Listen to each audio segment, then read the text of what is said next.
Most people believe that the best ideas come when we have all the answers, when everything is clear, when we have a well-defined problem and an obvious solution. But that's not how creativity works. The greatest breakthroughs in history, the ones that have shaped industries, transformed societies, and changed the way we live, didn't come from people who had everything figured out. They came from people who stepped into uncertainty, embraced the unknown, and allowed their curiosity to guide them forward. Think about it. The Wright brothers didn't know for certain how to make a machine fly when they first started. They weren't aeronautical engineers, they were bicycle mechanics. What set them apart wasn't knowledge, it was a willingness to experiment, to fail, to operate in the space between what was known and what was possible. They stepped into the unknown, and that's where their greatest ideas were born. The problem is, most of us are uncomfortable with uncertainty. We like predictability, control, and clear roadmaps. But when we cling too tightly to what we already know, we leave no space for what could be. Creativity, at its core, requires us to venture into unfamiliar territory.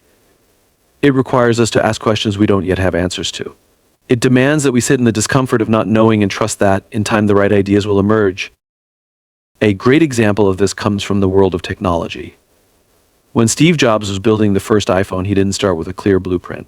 He didn't know exactly how to make a touchscreen phone work, how to eliminate buttons, or how to reinvent the user experience. But instead of waiting until everything was certain, he and his team embraced the ambiguity. They experimented, they questioned assumptions, they played with ideas that seemed radical at the time. And because they were willing to work in the unknown, they created something revolutionary. So how do we get comfortable with uncertainty? How do we train ourselves to embrace the unknown rather than resist it? One way is to shift our mindset. Instead of seeing uncertainty as a problem, we need to see it as an opportunity. The fact that we don't have all the answers isn't a weakness, it's a sign that something new, something innovative is possible. We need to replace the fear of the unknown with the excitement of discovery. Another way to cultivate comfort with uncertainty is to practice exploring without a fixed goal. Some of the best ideas don't come from targeted brainstorming sessions, but from open-ended curiosity. Take time to read about things outside your field.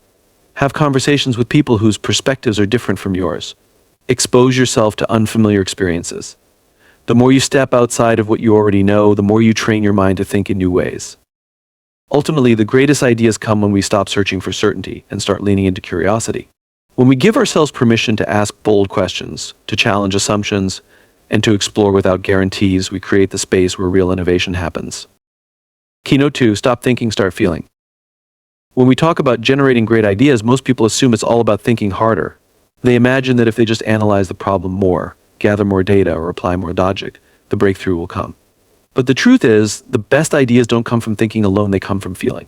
They come from intuition, emotion, and an ability to tap into something deeper than logic. Have you ever noticed that your best ideas don't show up when you're sitting at your desk, staring at a blank page, trying to force creativity? Instead, they arrive when you least expect them, when you're taking a shower, going for a walk, or even lying in bed before you fall asleep. That's because our minds need space to wander. When we stop overthinking and start allowing ourselves to feel, we access a part of our brain that isn't just analytical but deeply creative. Neuroscientists have studied this phenomenon, and the results are fascinating. When we're intensely focused on a task, we engage the prefrontal cortex, the part of our brain responsible for logic and reasoning. But when we relax, when we daydream, when we let go of the need for immediate answers, our brain shifts into a different mode. The default mode network, responsible for imagination and creative problem solving, becomes active. This is why the best ideas often emerge when we're not actively trying to find them. Think about some of the greatest innovations in history. Albert Einstein didn't come up with the theory of relativity by grinding through mathematical equations day and night. He famously said that the idea came to him as a mental image. He imagined himself riding on a beam of light through space. He felt the experience before he could explain it logically. Likewise, Steve Jobs often spoke about the importance of intuition in innovation. He believed that the most groundbreaking ideas weren't the result of data analysis, but of a deeper connection to creativity and instinct. So, how do we shift from overthinking to feeling? One way is to engage in activities that allow the mind to relax. Taking a walk in nature, listening to music, meditating, or even doodling on a piece of paper can create the mental space needed for creative insights. These moments of relaxation give the subconscious mind a chance to process information in new and unexpected ways. Another powerful method is to connect with emotions. The best ideas aren't just logical, they resonate on a human level. If you want to create something meaningful, ask yourself, how does this idea make me feel? Does it excite me? Does it inspire me? The more emotionally connected you are to an idea, the more powerful and authentic it becomes. This is why artists, musicians, and storytellers create such impactful work. They don't just think about their craft, they feel it. Ultimately, creativity isn't just an intellectual exercise. It's about tapping into something beyond logic, beyond structure, and allowing ideas to emerge naturally. When we stop trying to force ideas and start feeling our way through them, we unlock a whole new level of creativity. Keynote 3, surround yourself with the right people. Great ideas are rarely born in isolation. They don't just exist inside the mind of one person, fully formed and ready to change the world. Instead, they evolve through conversations, debates, and the influence of those around us. If you want to generate your best ideas, you must be intentional about the people you surround yourself with. The right environment can ignite creativity, while the wrong one can stifle it before it even begins. Look at the most innovative companies and creative minds in history. Thomas Edison didn't invent the light bulb alone. He had a team of thinkers and engineers at his laboratory, constantly experimenting and challenging ideas. Steve Jobs and Steve Wozniak built Apple together, feeding off each other's strengths. The writers of some of the greatest films and books often collaborate with editors and creative partners to refine their work. This pattern repeats over and over. Breakthroughs happen when people engage in meaningful, thought-provoking discussions.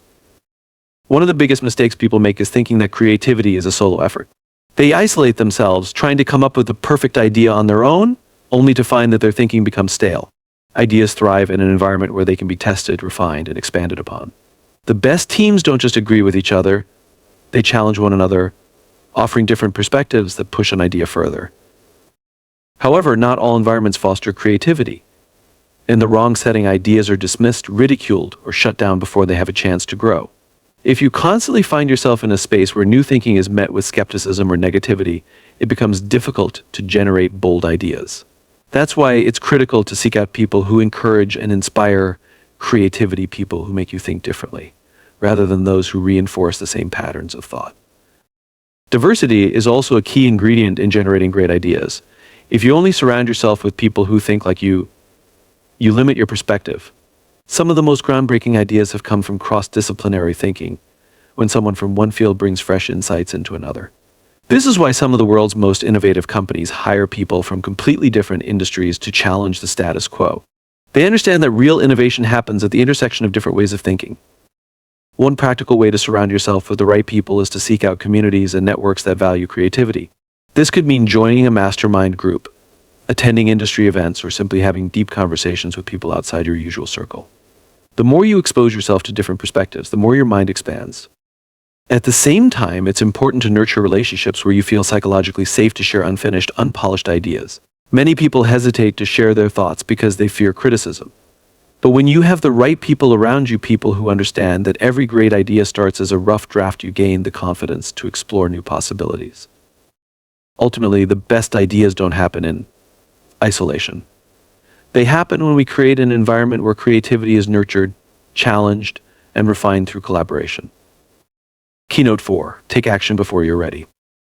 One of the biggest reasons people fail to generate great ideas isn't because they lack creativity, it's because they wait too long to act.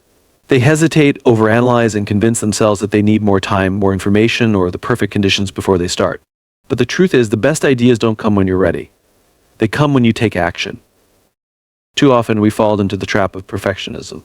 We believe that an idea must be fully developed, polished, and foolproof before we put it out into the world. But if we look at the most successful innovations in history, we see a different pattern. The greatest ideas rarely start as masterpieces, they begin as experiments. They evolve, adapt, and improve over time through action, feedback, and iteration. Consider some of the world's most groundbreaking products. The first iPhone was revolutionary, but it was far from perfect. It lacked features we now consider essential, like copy-paste functionality in an app store. Early versions of Google weren't as powerful or refined as they are today. Even great writers, artists, and musicians rarely create their best work in a single attempt. Instead, they produce, refine, and build upon their initial ideas. If they had waited until everything was perfect, their ideas might never have seen the light of day. One of the reasons people hesitate to take action is fear of failure, fear of criticism, or fear of the unknown. But in reality, action is the only way to overcome these fears. When you take the first step, no matter how small, you break the cycle of doubt and uncertainty. You move from theory to reality. You stop wondering what could work and start discovering what actually does. A powerful mindset shift is to treat your ideas as experiments rather than final products. Instead of waiting until you have all the answers, start testing your idea in small ways. If you have a business idea, create a prototype or talk to potential customers. If you want to write a book, start with a blog post or a short chapter. If you have a creative concept, sketch it out, build a rough version, or share it with someone you trust. The key is to start moving forward, even if the path isn't entirely clear. Taking action also opens the door to valuable feedback. When an idea exists only in your mind, it's impossible to know how others will respond to it. But when you put something out into the world, you gain insights that help you refine and strengthen your idea. Many of the most successful products, businesses, and creative works became great because they were shaped by real-world feedback. Ultimately, waiting for the perfect moment is a losing game. There will always be more to learn, more to prepare, and more uncertainties ahead. The difference between those who generate great ideas and those who don't isn't talent or intelligence, it's the willingness to start.